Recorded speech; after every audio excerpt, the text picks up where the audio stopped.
நிறைய பேர் கேட்பாங்க, டாக்டர் சுகர் நோய் எனக்கு வர்றதுக்கு நான் எப்படி முதல்ல கண்டுபிடிக்கிறது அப்படின்னு கேட்பாங்க. எப்படி முதல்ல கண்டுபிடிக்கணும்? 5 விஷயங்கள் ஞாபகம் வச்சுக்க. 1 வந்து தண்ணி தாக ரொம்ப ஜாஸ்தியாக இருக்கும், சரியா? 2வது வந்து அடிக்கடி ஒன்றுக்கு போகும், யூரின் அடிக்கடி போயிட்டே இருக்கும், 2, சரியா? 3 வந்து பசி ரொம்ப ஜாஸ்தி இருந்துகிட்டே இருக்கும், தாங்க முடியாத பசி. 4வது வந்து சிலவங்களுக்கு நல்ல வெயிட் குறையும், உடல் எடை குறையும். 4வது.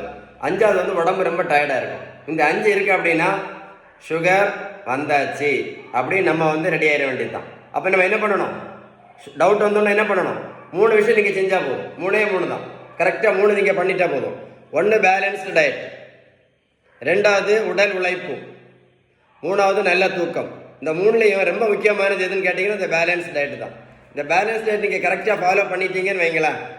பேலன்ஸில் கரெக்டாக ஃபாலோ பண்ணிட்டீங்கன்னா இந்த மாத்திரையும் தேவையில்லை, இந்த இன்சுலினும் தேவையில்லை.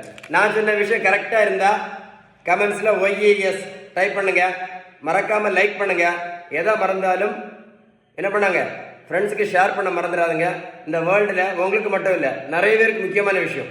மறக்காமல் ஷேர் பண்ணுங்கள். Okay, stay tune.